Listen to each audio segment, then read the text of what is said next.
ഭീകര സംഘടനയായ ലഷ്കർ-ഇ തായ്ബയും ജെയ്ഷെ മുഹമ്മദും അനധികൃതമായി ഇന്ത്യയിലേക്ക് കടക്കാൻ ശ്രമം നടത്തുന്നു. ഇവർ അതിനായി തിരഞ്ഞെടുത്തിരിക്കുന്ന വഴി നേപ്പാൾ അതിർത്തിയിലൂടെയാണ് എന്ന സൂചനകളാണ് പുറത്തുവരുന്നത്.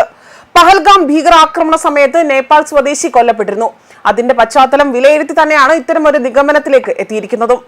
അതുപോലെ നേപ്പാൾ ഇക്കാര്യം ഇന്ത്യയെ അറിയിക്കുകയും ചെയ്തിട്ടുണ്ട്.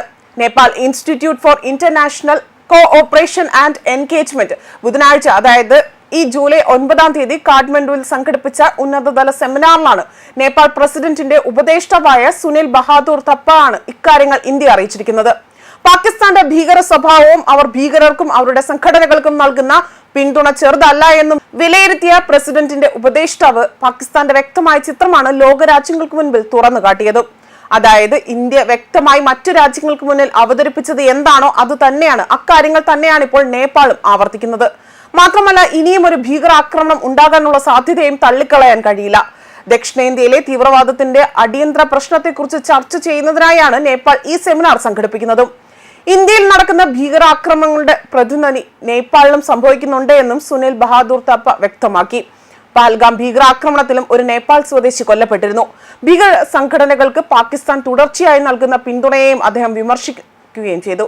അതുപോലെ തന്നെ പാകിസ്ഥാന്റെ ഈ പ്രവൃത്തി സർക്കാരിന്റെ ഫലപ്രാപ്തിക്കും വിശാലമായ പ്രാദേശിക സംയോജനത്തിനും ഒരു പ്രധാന തടസ്സമാകുമെന്നും അദ്ദേഹം ചൂണ്ടിക്കാട്ടുന്നുണ്ട്. ദക്ഷിണേന്ത്യയിൽ ഉടനീളം തന്നെ തീവ്രവാദ വിരുദ്ധ സഹകരണം വർദ്ധിപ്പിക്കേണ്ടതിന്റെ ആവശ്യകതയെക്കുറിച്ചും സെമിനാറിൽ ചർച്ചകൾ നടന്നു. അതുപോലെ രാജ്യങ്ങൾ തമ്മിലുള്ള മെച്ചപ്പെട്ട ഇന്റലിജൻസ് പങ്കിടൽ തീവ്രവാദ വിരുദ്ധ സഹകരണത്തിന് നിർണായകമാകുമെന്നും സെമിനാർ വിലയിരുത്തുകയും ചെയ്തിട്ടുണ്ട്. ഇന്ത്യ നേപ്പാൾ അതിർത്തിയെ ഏകോപിപ്പിച്ചുകൊണ്ട് അതിർത്തി പെട്രോളിംഗ് വേണമെന്നും നേപ്പാൾ ശുപാർശ ചെയ്യുന്നു.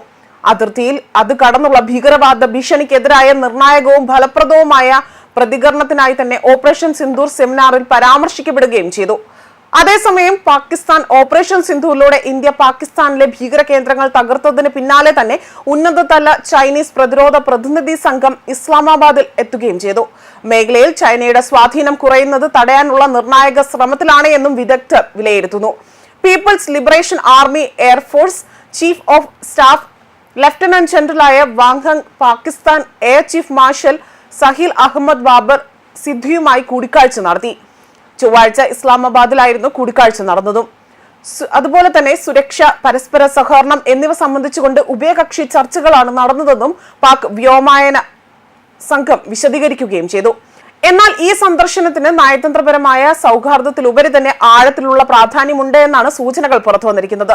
പാകിസ്ഥാൻ വ്യോമസേനയുടെ പ്രവർത്തന സന്നദ്ധതയെയും അതുപോലെ തന്നെ അത്യാധുനിക സൗകര്യങ്ങളെയും ലഫ്റ്റനന്റ് ജനറൽ അഭിനന്ദിച്ചതായും പാക് വ്യോമസേന പ്രതികരിക്കുകയും ചെയ്തിട്ടുണ്ട്. അതുപോലെ air chief marshal Sindhu Pakistan China ബന്ധത്തിൽ ചരിത്രപരമായ സ്വഭാവം ഊന്നിപ്പറയുകയും ചെയ്തു. പരസ്പര വിശ്വാസത്തിലും പ്രാദേശിക സമാധാനത്തിലും സ്ഥിരതയ്ക്കും വേണ്ടിയുള്ള ആഗ്രഹത്തിനും അത് വേരൂന്നിയതാണ് എന്നതായിരുന്നു വിശേഷിപ്പിച്ചതും. ന്യൂസ് ഡെസ്ക് കർമ്മ ന്യൂസ്.